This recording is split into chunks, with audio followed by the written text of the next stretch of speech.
Imaginez un instant que l'histoire que vous connaissez depuis l'enfance ne soit qu'une infime partie d'une vérité grandiose. Imaginez que, dans l'ombre du récit conventionnel, se cachent des traditions sur Jésus révélant des miracles si profonds et puissants qu'ils menaçaient non seulement les fondements politiques et religieux de son époque, mais aussi la perception même de la réalité. Ce ne sont pas les histoires que l'on entend à l'église le dimanche, ni celles imprimées dans la Bible familiale. Ce sont des miracles qui ont été délibérément passés sous silence, interdits et ensevelis sous des siècles de dogmes. Aujourd'hui, nous avons l'intention de les ramener à la lumière. Réfléchissez. Si l'Église est allée jusqu'à supprimer certains écrits, quelle puissance colossale cela suggère-t-il qu'ils contenaient? Pourquoi des vérités spirituelles, si elles émanaient réellement de Jésus, ont-elles été jugées trop dangereuses pour les fidèles ordinaires? Quel miracle accomplissait-il qui pouvait menacer des empires entiers et ébranler les fondements du pouvoir établi? Ce sont précisément ces questions que nous allons commencer à explorer. Et les révélations que vous allez entendre pourraient changer à jamais votre compréhension non seulement de la personne de Jésus, mais aussi de l'univers lui-même. Abordons donc les vérités oubliées. La Bible, dans sa forme actuelle, est le fruit d'une sélection et d'une censure méticuleuse menée sur plusieurs siècles. Le concile de Nicée, au IVe siècle, tenu sous l'égide de l'empereur Constantin, n'était pas une simple assemblée d'évêques. C'était un acte de contrôle, une formation délibérée du récit qui devait définir le christianisme pour les millénaires à venir. De nombreux évangiles, témoignages et écrits sacrés furent exclus, déclarés hérétiques et condamnés à l'oubli. Mais si Jésus a réellement accompli des miracles dépassant l'entendement de son époque, il est possible que ce soit dans ces écrits perdus que se trouvent les clés de sa véritable mission. Les textes dits apocryphés, tels que l'évangile de Thomas, l'évangile de Philippe et l'évangile de Marie de Magdala, offrent un aperçu d'une facette de Jésus rarement évoquée. Ces textes furent jugés trop mystiques, trop révolutionnaires, trop dangereux pour le croyant ordinaire. C'est précisément en eux que nous trouvons des indices de miracles et d'enseignements qui vont bien au-delà de la guérison des malades ou de la multiplication des pains. Nous y trouvons des allusions à un Jésus maître des forces cosmiques, révélateur des mystères divins, unissant le ciel et la terre, l'esprit et la matière, Dieu et la conscience humaine. Par exemple, l'évangile de Thomas, découvert dans les sables de Nag Hammadi en Égypte en 1945, contient des paroles de Jésus sans équivalent dans les évangiles canoniques. Dans l'un de ses enseignements les plus profonds, il proclame « Le royaume est à l'intérieur de vous et à l'extérieur de vous. Lorsque vous vous connaîtrez, alors vous serez connus, et vous réaliserez que vous êtes les enfants du Père vivant. » De telles paroles dépeignent non pas un paradis lointain, accessible seulement après la mort, mais une réalité vivante et présente de la puissance divine nichée au cœur de chacun de nous. Il est tout à fait possible que les miracles accomplis par Jésus n'aient pas été de simples démonstrations de force surnaturelle, mais une révélation des potentiels cachés sommeillant en chaque âme humaine. Si chacun prenait conscience que le royaume des cieux n'est pas confiné aux murs d'un temple, au pouvoir des prêtres ou à des rituels stricts, mais qu'il est une réalité déjà présente en soi, cela aurait pu saper radicalement le contrôle des institutions religieuses. Les empires, dont la puissance reposait sur la promesse du salut exclusivement par les canaux ecclésiastiques, se seraient sentis menacés. Cet enseignement, révolutionnaire par essence, revêtait un caractère non seulement spirituel, mais aussi politique, en minant les fondements mêmes du pouvoir. C'est pourquoi de telles révélations furent si soigneusement dissimulées. En réfléchissant à cela, il est important de se souvenir que les miracles ne sont pas de simples histoires d'un passé lointain, mais des fenêtres sur les vérités éternelles concernant la conscience, la divinité et le potentiel infini de l'être humain. Et si les miracles dits cachés de Jésus n'étaient pas de simples spectacles destinés à impressionner la foule, mais des démonstrations d'une réalité dépassant notre monde matériel, peut-être que le plus grand miracle n'était pas la résurrection des morts ou la marche sur l'eau, mais l'éveil de l'humanité à la conscience de son origine et de sa destinée divine. Si Jésus a réellement enseigné que le royaume des cieux est en nous, avec quelle sincérité y croyons-nous? Vivons-nous comme si la puissance divine circulait librement à travers notre être, ou des siècles de tradition nous ont-ils fait oublier cette vérité, nous liant à des autorités extérieures plutôt qu'à une connexion intérieure avec le divin? Nous explorerons par la suite des témoignages de miracles suggérant que Jésus non seulement guérissait les maux physiques, mais maîtrisait aussi les éléments, révélait des vérités cosmiques sur la lumière et la création, et a même laissé des enseignements sur la structure cachée de l'univers. La révélation la plus stupéfiante est encore à venir, celle que l'Église craignait par-dessus tout. Et si les miracles de Jésus n'étaient pas de simples actes de miséricorde divine, mais des leçons sur les lois cachées du cosmos, il convient de s'interroger. Chacune de ces actions était un message, une clé menant à une compréhension plus profonde de l'essence même de la réalité. Marcher sur l'eau, calmer la tempête, la transfiguration, la résurrection des morts, tout cela peut être vu non seulement comme des miracles, mais comme des signes révélant de profondes vérités sur la nature de l'existence. Et certaines de ces vérités étaient si dangereuses qu'elles ont été délibérément effacées, censurées ou dissimulées par les institutions mêmes qui prétendaient préserver sa parole. Prenons comme exemple le miracle de Cana, en Galilée, où Jésus a transformé l'eau en vin. À première vue, cela semble être un simple acte de bonté lors d'une noce, mais les mystiques et les érudits suggèrent depuis longtemps que cet événement recèle un sens plus profond. L'eau symbolise l'état naturel de la conscience humaine, fluide mais indéterminé, tandis que le vin représente la transformation, l'élévation de l'esprit, la révélation du potentiel caché. Peut-être ce miracle n'était-il pas seulement un élément de la fête, mais une démonstration symbolique de l'alchimie de l'âme, la transformation de l'ordinaire en extraordinaire. Si tel est le cas, Jésus enseignait que chaque être humain possède le potentiel de se transformer, de s'éveiller et d'incarner l'essence divine.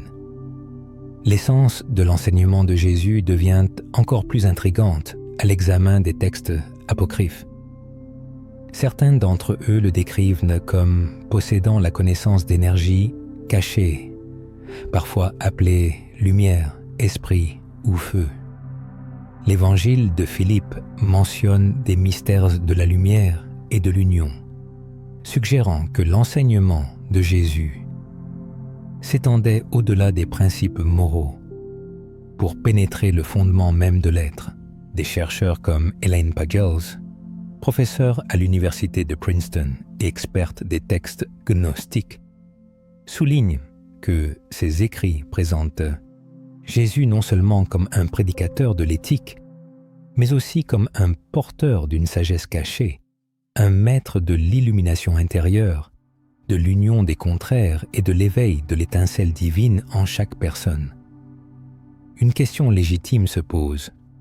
Pourquoi l'Église primitive a-t-elle persécuté de tels écrits, insistant sur la reconnaissance de seulement 4 évangiles canoniques et rejetant tous les autres, la réponse devient évidente lorsque l'on comprend ce que ces enseignements impliquaient.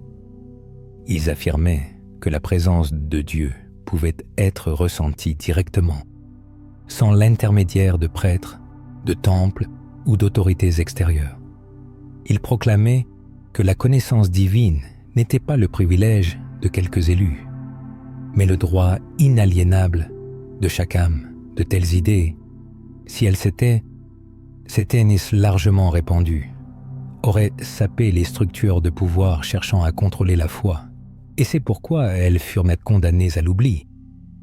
Néanmoins, certains fragments ont survécu. L'évangile de Marie de Magdala décrit une vision dans laquelle Jésus apparaît après sa résurrection, révélant à Marie les mystères de l'ascension de l'âme et de la libération des forces du monde matériel.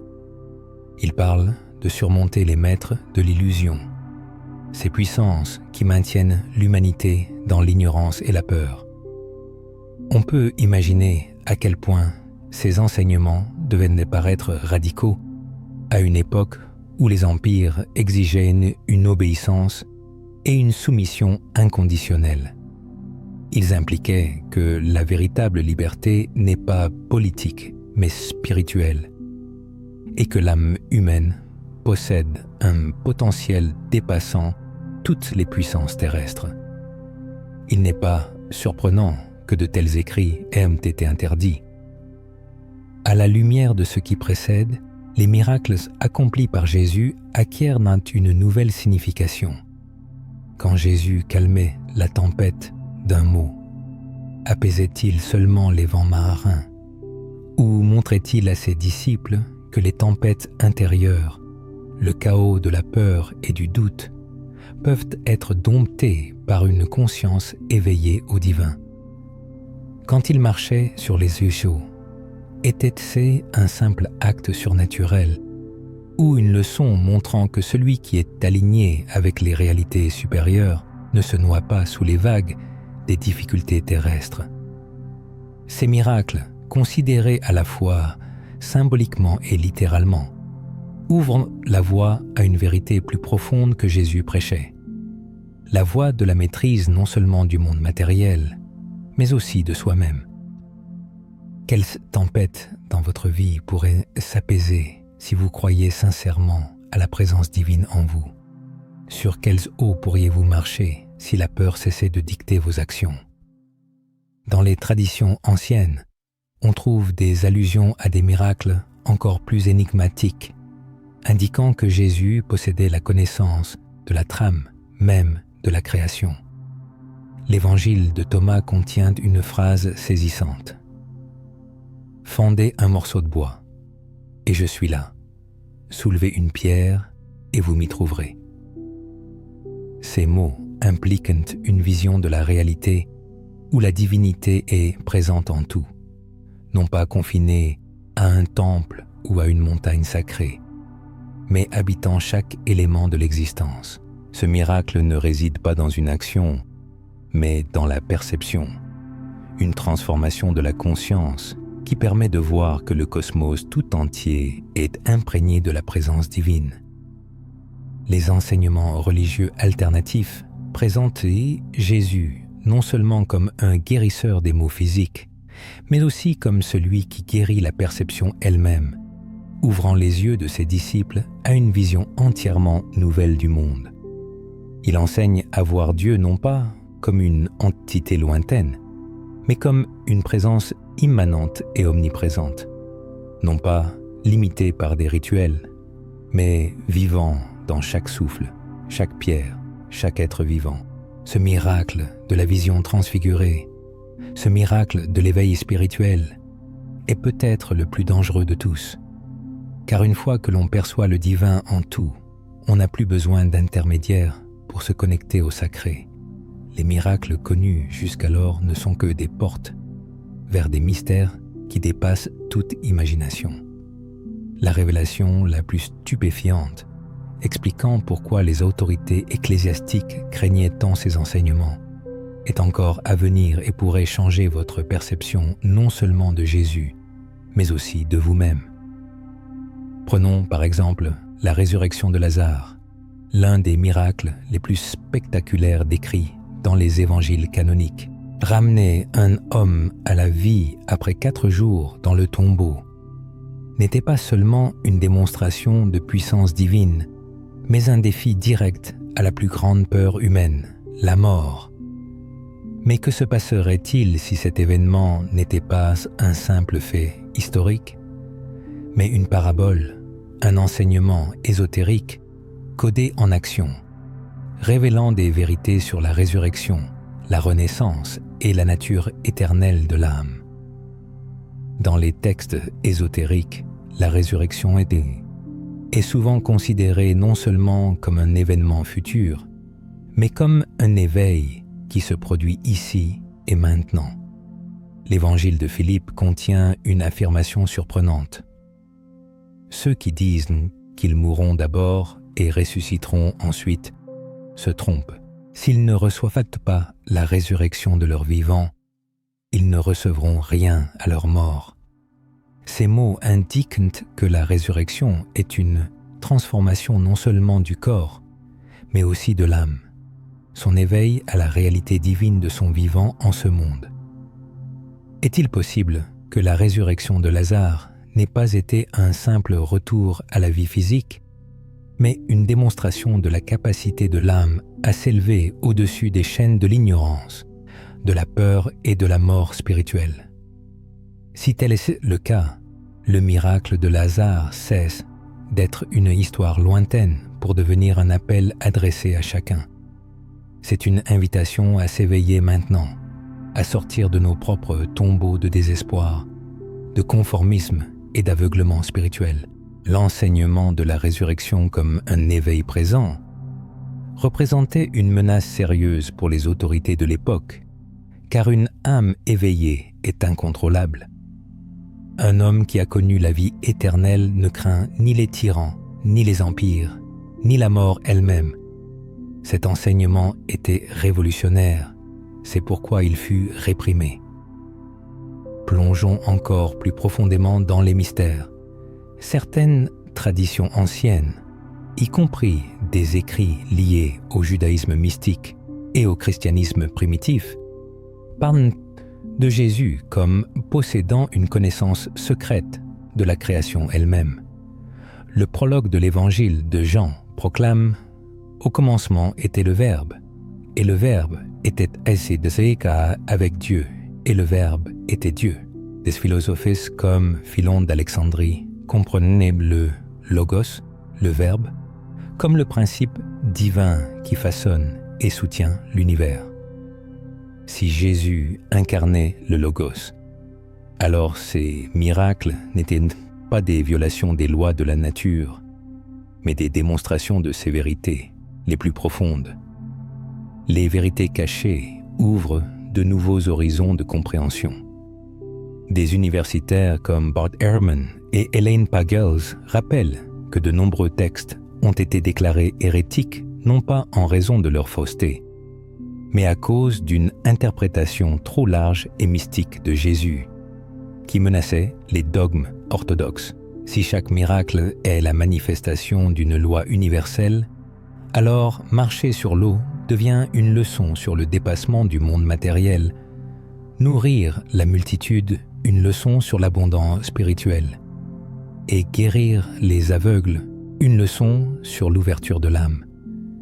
Les miracles ne sont pas de simples phénomènes extraordinaires, mais des symboles qui pointent vers les vérités cachées de l'existence. Si Jésus accomplissait des miracles comme des paraboles vivantes, quelles leçons pouvez-vous tirer de votre propre expérience? Peut-être que les difficultés que vous rencontrez ont une signification symbolique et sont une invitation à l'éveil. Il existe une autre dimension cachée de la vie de Jésus, étroitement liée au miracle, sa relation avec Marie de Magdala.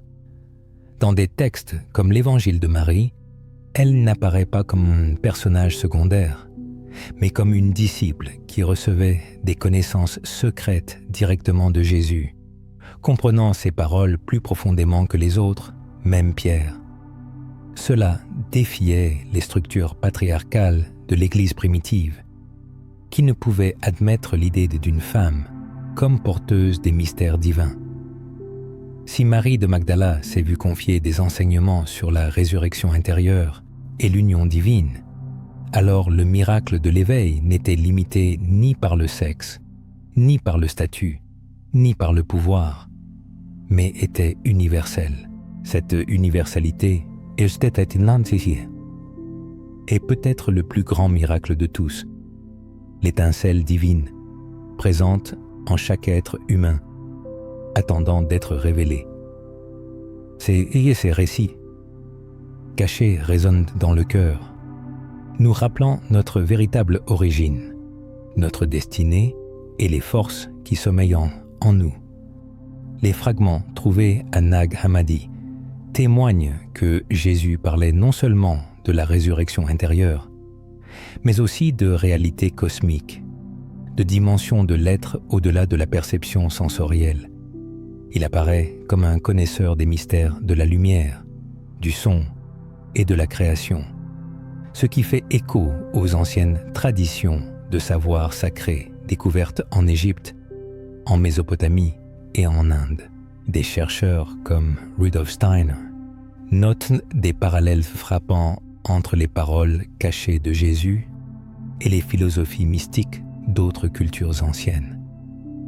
Peut-être les miracles cachés de Jésus n'étaient-ils pas seulement une manifestation de compassion, mais aussi une démonstration d'une connaissance dépassant les frontières culturelles et religieuses, une sagesse universelle unissant l'Orient et l'Occident, le ciel et la terre, l'humain et le divin. L'Église craignait une telle universalité, car elle détruit les frontières et les murs érigés pour contrôler la vérité. C'est pourquoi les miracles qui révélaient un Christ cosmique, un Jésus non pas lié à une seule époque ou à un seul peuple, mais en tant que Logos éternel présent dans toute la création, furent condamnés à l'oubli. Mais aujourd'hui, le silence est rompu. Les témoignages interdits sont redécouverts, révélant une vision de Jésus plus grande, plus mystérieuse et plus puissante que les versions étroites transmises par des siècles de censure. Enfin, nous révélerons le plus puissant de tous les miracles cachés, celui que l'Église craignait le plus et qui peut changer votre perception non seulement de Jésus, mais aussi de votre propre nature divine.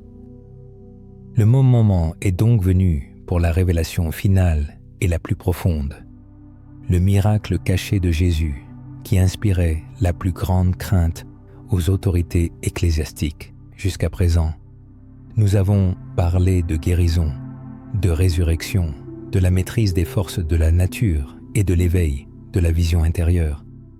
Mais si le miracle le plus extraordinaire ne résidait pas dans des manifestations extérieures, mais dans une révélation offerte à l'humanité, et si son enseignement le plus révolutionnaire était l'affirmation que chaque être humain porte en lui une étincelle divine, une énergie créatrice, un potentiel d'éveil spirituel semblable au sien. Pensez-y, dans l'évangile de Jean, Jésus proclame « Les œuvres que je fais, vous les ferez aussi, et vous en ferez de plus grandes encore, parce que je m'en vais au Père. » Cette déclaration, même préservée dans le texte canonique, est d'une puissance immense. Elle implique que les miracles de Jésus n'étaient pas uniques à sa personne, mais servaient de modèle, de démonstration des possibilités d'une humanité éveillée. Il n'était pas seulement le Fils de Dieu, il révélait la nature divine de toute l'humanité. Et c'est précisément ce miracle que les pouvoirs en place ne pouvaient tolérer. Dans les traditions passées sous silence, cet enseignement devient encore plus explicite. L'évangile de Thomas rapporte ces paroles. « Celui qui boira à ma bouche deviendra comme moi, et je deviendrai lui, et les choses cachées lui seront révélées. Ce sont des mots d'une expansion radicale des possibles, une affirmation que les frontières entre le maître et le disciple s'effacent, et que la connaissance divine n'est pas un privilège exclusif, mais le destin de quiconque s'éveille. Imaginons les conséquences d'un tel enseignement dans le monde antique, où les empires reposaient sur l'obéissance et les religions sur la hiérarchie. Déclarer que chaque âme est capable de s'éveiller à la puissance divine signifiait la destruction des fondements du pouvoir et du contrôle. C'est pourquoi l'Église a condamné ces textes à l'oubli. C'est pourquoi les conciles n'ont sélectionné que les évangiles qui mettaient l'accent sur l'obéissance, la foi en une autorité extérieure et la soumission aux institutions ecclésiastiques. Ils ne pouvaient permettre la diffusion d'une image de Jésus qui enseignait que le royaume de Dieu est à l'intérieur de chacun, que la lumière est déjà présente dans chaque cœur, que la résurrection est possible ici et maintenant, et que de grandes œuvres attendent ceux qui osent croire. Croire. Pourtant, des bribes de cette vérité ont survécu, attendant d'être redécouvertes par des chercheurs comme nous. L'histoire confirme cette tendance. Des mystiques à travers les âges, comme Maître Eckhart, Hildegard de Bingen, et même des penseurs modernes comme Carl Jung, ont souligné cette dimension intérieure du christianisme.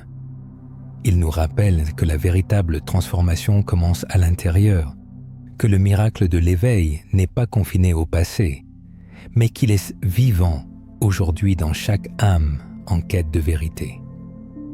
Réfléchissons. Et si le miracle caché de Jésus n'était pas de marcher sur l'eau, de calmer les tempêtes, ni même de ressusciter les morts, mais de révéler en chacun de nous la capacité de surmonter la peur, de maîtriser nos tempêtes intérieures, de nous relever de nos propres tombeaux de désespoir. Et si le miracle ne consistait pas à admirer ses actes, mais à réaliser que nous sommes destinés à accomplir les nôtres. Il s'agit d'un enseignement capable d'ébranler les fondements de tout empire et de tout système de contrôle. C'est l'idée que le principe divin n'est pas confiné au mur des temples, qu'il n'est pas le privilège exclusif du clergé, qu'il n'est pas soumis aux rituels et aux lois, mais qu'il réside en chaque être humain, attendant son éveil. C'est précisément pour cette raison que cet enseignement a été persécuté, condamné à l'oubli, et c'est aussi pour cela qu'il refait surface aujourd'hui. Imaginez un instant un monde où l'humanité aurait embrassé cette vérité. Les guerres perdraient leur combustible, car l'illusion de la séparation disparaîtrait. L'oppression s'effondrerait, car les âmes éveillées ne se laissent pas asservir. La peur cesserait d'exister, car la conscience de la vie éternelle ôte à la mort son pouvoir. Ce n'est pas une utopie, mais une promesse cachée dans le message de Jésus, une promesse assez puissante pour transformer non seulement des vies individuelles, mais aussi des civilisations entières. La question se pose alors, croyez-vous en la possibilité de ce miracle? Croyez-vous que l'étincelle divine réside en vous, prête à s'embraser? C'est pourquoi il est essentiel non seulement d'étudier ces textes cachés, mais aussi de les incarner. Le miracle de Jésus ne se trouve pas dans d'anciens parchemins, mais dans le cœur des êtres vivants. Il se manifeste chaque fois qu'une personne s'éveille au divin en elle, lorsque la peur cède la place à l'amour, et que la division se dissout dans l'unité. Le miracle caché de Jésus ne le concerne pas seulement lui, mais bien chacun de nous. Enfin, il convient de rappeler que l'Église a peut-être tenté de reléguer ces miracles dans l'oubli, mais la vérité ne peut être maintenue dans l'ombre. Elle finit toujours par percer.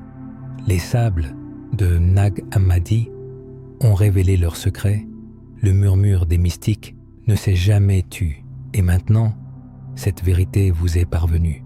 Portez-la en vous, méditez sur elle, vivez-la. Car le plus grand miracle de Jésus ne réside pas dans les livres interdits ou les anciennes cathédrales, mais dans votre propre éveil. Rappelez-vous que les miracles cachés de Jésus n'étaient pas destinés à rester éternellement dans l'ombre. Ils sont vivants, ici et maintenant, attendant ceux qui ont des yeux pour voir et un cœur pour s'éveiller.